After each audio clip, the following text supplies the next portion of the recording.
وعلى آله. قال الله تعالى: أعوذ بالله من الشيطان الرجيم. بسم الله الرحمن الرحيم. وإذا طلقتم النساء فبلغن أجلهن فأمسكوهن بمعروف أو سرحوهن بمعروف ولا تمسكوهن ضرارا لتعتدوا ومن يفعل ذلك فقد ظلم نفسه ولا تتخذوا آيات الله هزوا واذكروا نعمة الله عليكم وما أنزل عليكم من الكتاب والحكمة يعظكم به واتقوا الله واعلموا أن الله بكل شيء عليم. And I'll read the ayah next to it because they are related in the meaning. وإذا طلقتم النساء فبلغن أجلهن فلا تعضلوهن جزاك الله خير أن ينكحن أزواجهن إذا تراضوا بينهم بالمعروف ذلك يوعظ به من كان منكم يؤمن بالله واليوم الآخر ذلك أزكى لكم وأطهر والله يعلم وأنتم لا تعلمون. So here both Allah saying وَإِذَا طَلَّقْتُمُ النِّسَاءَ, if you or when you divorce women. وَإِذَا means if or when you divorce women. Now you need to know the line here. This is when the divorce took place. And this is the 3 huruf. Yeah. And this is the end of the 3 huruf. And from now on, the woman will have baynuna sughra.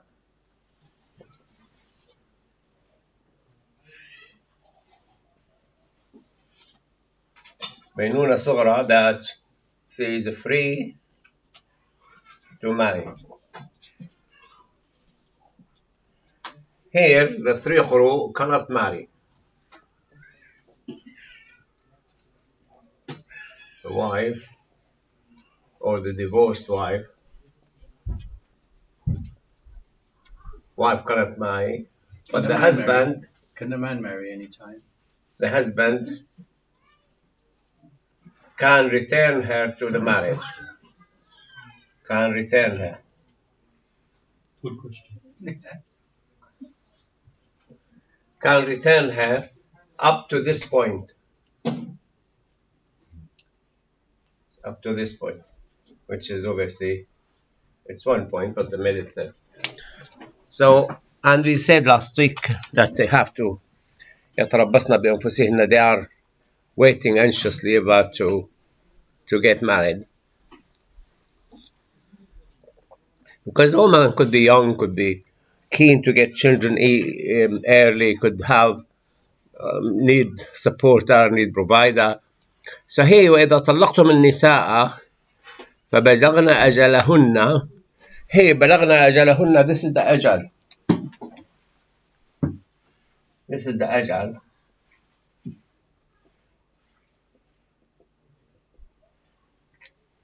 The ajal is the end of the 3 months or 3 quru or 3 periods. فأمسكوهن بمعروف, that you can take her back into the marriage. So because it's talaq raj'i, which you can return her to the marriage by just saying to her, I'm returning you as my legal wife, and she become your wife again. But one divorce is counted now. You had 1 divorce. Probably people might not know. You don't need any mahar. You don't need a contract, new contract. You don't need any witnesses. So Allah Azza wa Jalla is saying, Amsikuhunna, keep them in the marriage, bima'roof, with decency, with the known to be norm and respect, and أو سرحوهن بمعروف, or divorce him. So he can either take her back to the marriage or just divorce her. He already divorced her, just let her go. Give her her freedom, total freedom, because during the 3 quru she has to stay in the house, in the husband's house. And here when you go and read Surah Al-Talaq, لا تخرجوهن من بيوتهن, Allah considered as her house in a matter of respect and to raise her status. even if it is legally in his name. So it's an ownership of respect, not an ownership of legal owning. وَلَا تُمْسِكُوهُنَّ ضِرَارًا لِتَعْتَدُوا. Now, if he take her back to the marriage, not because he wants to come to normal marriage, but because he wants to torture her ever more. Now she's about to finish from this husband and go and find her away. He takes her back to the marriage. Now she's back his wife. And it could be sinister. He wanted just to torture her a bit more, make her suffer, stop her from doing what she was planning to do after the divorce take place. ضرارا لتعتدوا. So take her back to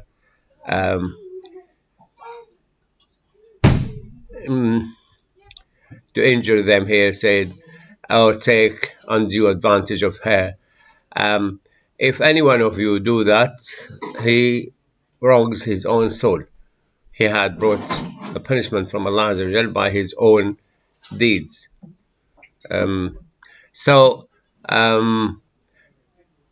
وَمَنْ يَفْعَلْ ذَلِكَ, you will just bring the punishment from Allah by your own hand. وَلَا تَتَّخِذُوا آيَاتِ اللَّهِ هُزُوًا. He's making a mess of the Sharia. He's taking her, divorcing her, taking her just for the sake of torturing her, using the Sharia. Because if she's not Muslim, she could have divorced him and gone. Like non-Muslim, just abandon the house and go. One of our neighbors, her son came and told my children, "Oh, my wife ran away yesterday to another man." You told us, yeah? I told you. You told us, yeah? You or Abada. But she said no, she went for a shelter. She was sheltering.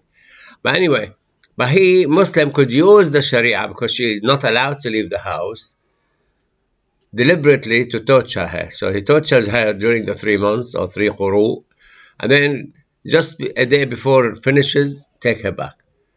Deliberately to torture her, and that Allah Azza wa Jal said that you're making a mess or a fun out of the signs of Allah Azza wa Jal.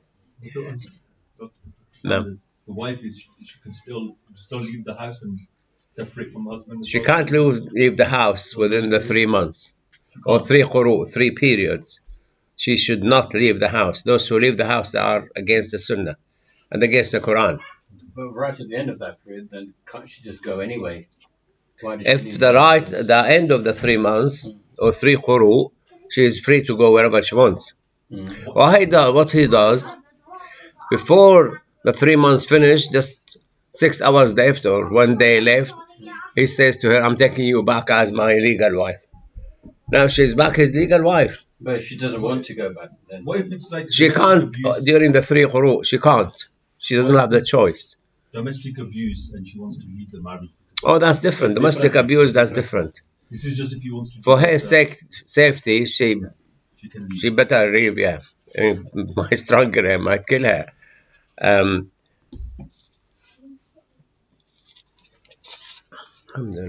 Thank you for the tea. It's really nice.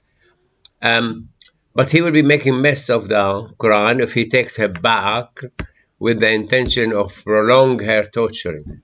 Well, some do. And Allah Azza wa Jal reminding us, وَاذْكُرُوا نِعْمَةَ اللَّهِ عَلَيْكُمْ. Remember the favor of Allah Azza wa Jal, that He allows you even to marry the lady. The lady accepted you at the beginning and gave you ability and the food and the strength and the money. And the favor of Allah Azza wa Jal also, that He sent to you the book and the wisdom. And obviously the wisdom is the hadith of the Prophet ﷺ, is part of the wisdom to advise you. Now Allah Azza wa Jal wanted the marriage to carry on happily, especially if there's children. This is why He said there's the 3 divorces, because Allah Azza wa Jal doesn't want to break things at one go. It doesn't exist in the British law, 3 divorces. You can divorce her, marry her for 10 times, or she can divorce him and go, never come back. So here Allah is taking the opportunity to say, no, you accepted each other. They were really husband and wife, happy together at the beginning, and you attracted to each other, loved each other, things. And Allah said that is a favor from Allah that He allows you to divorce. Because before divorce was taken from Islam by the Vatican and the Christian community, if he want to get rid of his wife, he just poison her. There's no divorce. You make her life hell, but there's not living, and keep her in the house for nothing and things. So they took the divorce from us. Alhamdulillah, I mean, it's better for their people. But they didn't take all the divorce, all the, because in Sharia, like we read the page before, he can only divorce her twice and take her back. The third time, he cannot take her back. And the second one, he's saying, whether طَلَّقْتُمُ النِّسَاءَ فَبَلَغْنَا أَجَلَهُنَّ. Now they passed the ajal. Because the ajal is this point. This is before the ajal. This is after the ajal. So it's ajal anyway for both, before and after. When they reach the ajal, 2 hours ago, finished, can't take me back. وَإِذَا طَلَّقْتُمُ النِّسَاءَ فَبَلَغْنَا أَجَلَهُنَّ. Now she have the right and the freedom to go back to him or not. He could say, oh, I want to take you back. That's off, gone. You could have done that yesterday. Now gone. If she decided to go back to him, her family should not stop her going back to him. Now here, Sha'rawi was saying really big advice that if you try not to get any outsiders involved, you might find that he might go back within the 3 months or 3 quru, or she might come back to him after even the ajal passed. But the ajal means that she gained her freedom from him. She is independent now, and she can say, no, I'm not going back. Thank you very much. I was waiting for this hour. I'm not going back. But if she decided to go back, I met one case like this here in Solihull, a family. He divorced her, and they reached the ajal, but she decided to go back to him after the ajal. After the 3 quru passed.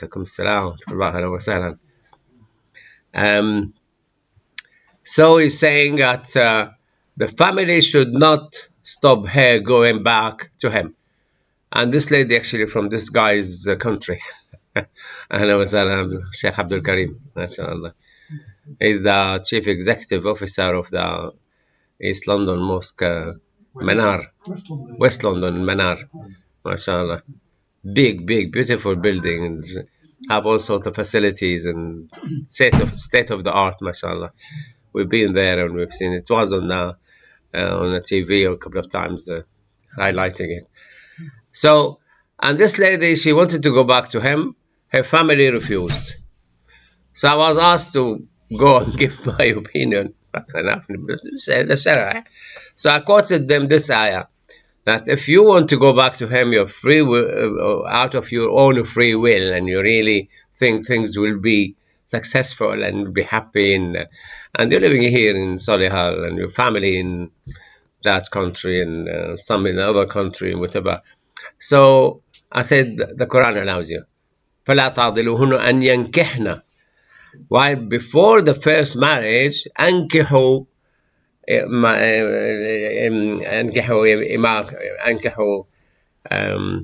أيام منكم. So it's in the hand of the father to get his wife, marry that guy. But after she's married and divorced, and now she's free to go back to the marriage or go and marry somebody else, if she chooses to marry, her husband will be her decision. She marry herself to him. So you don't need to call the father or the guardian and subhanAllah, she married him. She married her husband. Here's where Imam Abu Hanifa took that a woman can marry herself even the first time.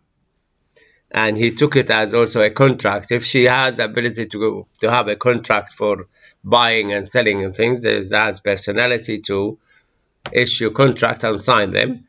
So he allows the first marriage to be done by the woman. But the rest, the 3 other madhahib don't agree. لا نكاح بدون ولي. The Prophet ﷺ, no nikah is valid without the guardian agreeing. But here, Allah said, ينكحنا. They married their husbands, أزواجهن, إذا تراضوا, if they are agreed and they're happy with the terms and conditions as well known, if mutually agree on equitable terms. And ذلك يوعظ به من كان يؤمن بالله واليوم الآخر. So it is from Allah Azza wa Jal. You take it if you believe in Allah and the hereafter. If you don't believe in Allah and the hereafter, the whole Quran is not for you. It's for somebody else. You have to go to your own country's law, whatever. And subhanAllah, a year passed, and my friend who took me to that, he said that was the most successful time in their life. The both of them came back to really beautiful marriage and happy ever after. So because, subhanAllah, because she took the initiative to her hand, and I am now the one who decide to marry you or not. Wasn't my father. As a woman came to Prophet Muhammad ﷺ, and she said, my father wants me to marry against my will. I refused to marry that guy. He want to force me to marry him. The Prophet ﷺ said, no, we can't force you to marry him. And she said, in fact, I will not disagree with my father. I will accept his advice, but I just want to establish that father cannot force the daughter to marry somebody she doesn't like. So she must say yes and accept. In our brothers' Maliki Mazhab, the Prophet ﷺ said to ask them, and he said, then وَصَمْتُهُنَّ قَبُولَهُنَّ. If she keep quiet, means that she agreed. But if she says no, it's no. If she says yes, she might say yes, or she might keep quiet. But in Mazhab Maliki, if she speaks, it's not accepted. She has to be quiet. Remain quiet, then they take, yeah? Right? Sheikh Abdul Karim. So, ذلك أزكى لهن وأطهر. SubhanAllah, I came across this condition myself, and it was really more pure to them and more virtue and more successful. And Allah knows and you don't know. Allah knows what's in their mind, in their heart. There's probably things between the two of them nobody will ever know. So when their father gets involved, the mother-in-law gets involved, the mother-in-law, father-in-law, and this law and that law, and so they ask you have when you get married, you have father-in-law, you have mother-in-law, you have sister-in-law, you have brother-in-law, you have nephew-in-law, but your wife is the law. Your wife is the law, so she is the law and she is ignored. You take the in-law, you leave the law. She is the it's American joke, is it? Or British joke? Mufti Ming, is it? Wallahu ya'lam wa antum la ta'lamun. Jazakallah khair. Oh, I didn't need more. Jazakallah khair. Thank you. And Allah knows what's in their mind, in their heart, what they actually treasure and things.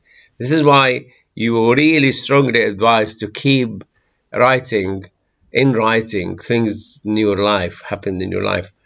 And we still go to the books we wrote about our early life when they got married.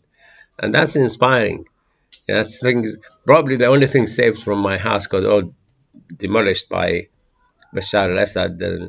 And the letters I've sent to my wife and the letters she sent me and the booklet we wrote. Now, today we did this, today we did that. That's the beautiful time you have in your life that will keep you for the next 40, 50 years. Oh, we were okay.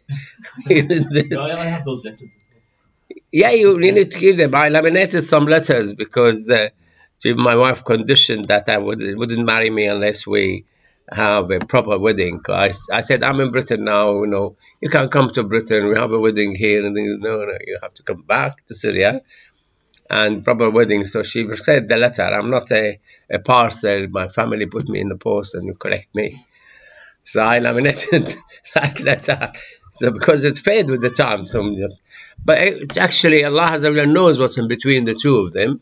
They're not going to tell you, But if they remind each other, they might say, yeah, well, not actually, it wasn't bad and things, and yeah, carry on, build on it.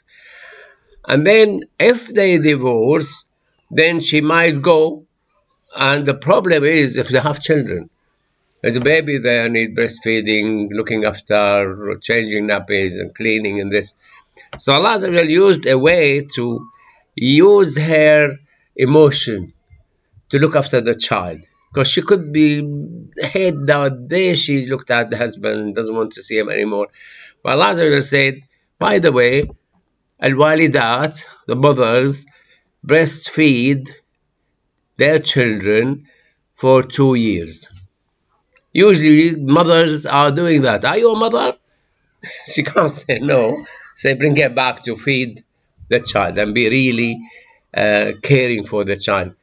Because remind you, the ayahs came when there were nothing called baby milk, and there's nothing called nido and Cerelac or whatever. You have to rely on mothers who are breastfeeding.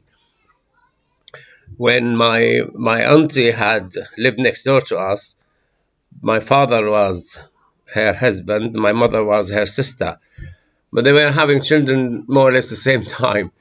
And every time my mom wants to go to this market, she put us with my auntie, she breastfeed us. Every time my auntie wants to go to the market, she leave her children with my mother.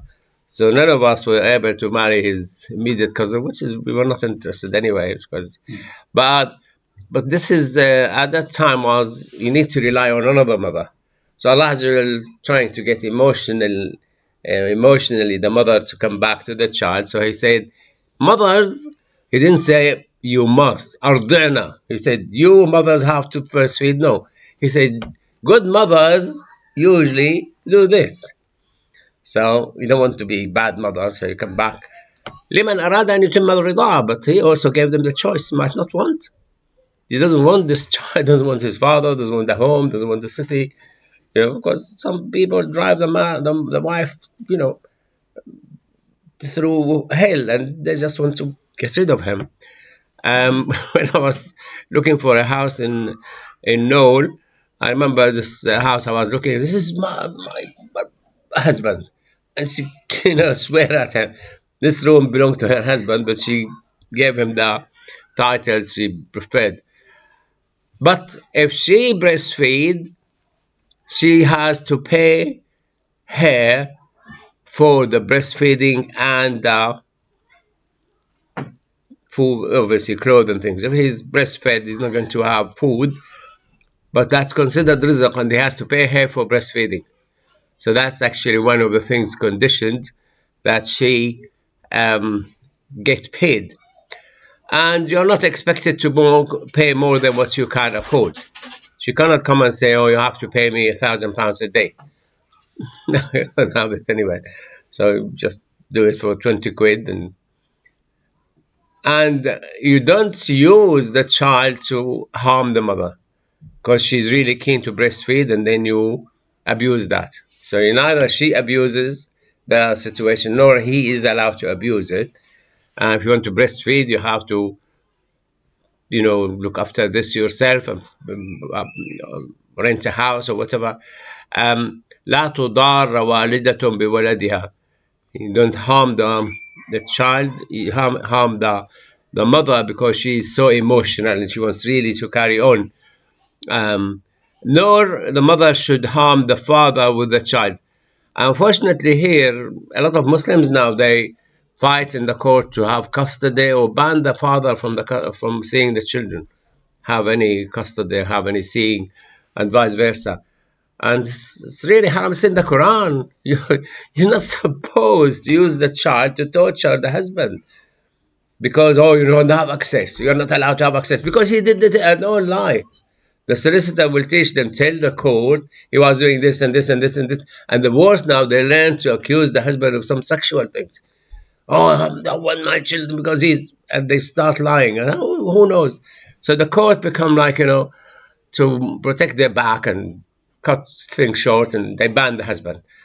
Or they ban the wife. And, they could lie about the wife as well, which Allah mentioned that in the Quran, in Surah Al-Baqarah. Do not ever use a child to torture each other.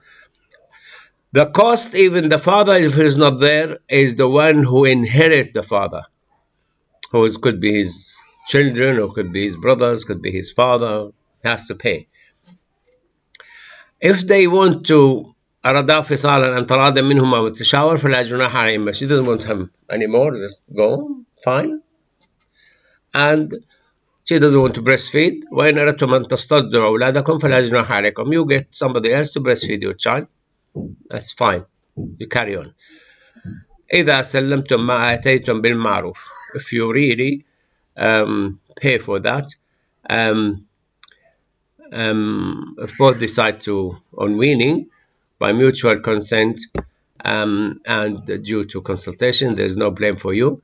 If you decide on a foster mother for offspring, for your offspring, there is no blame on you, provided you pay the mother who breastfeed what you can afford.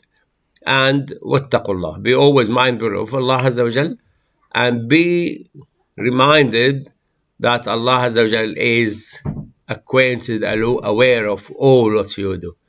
So there's nothing hidden from Allah Azza wa Jal. And I think will stop here.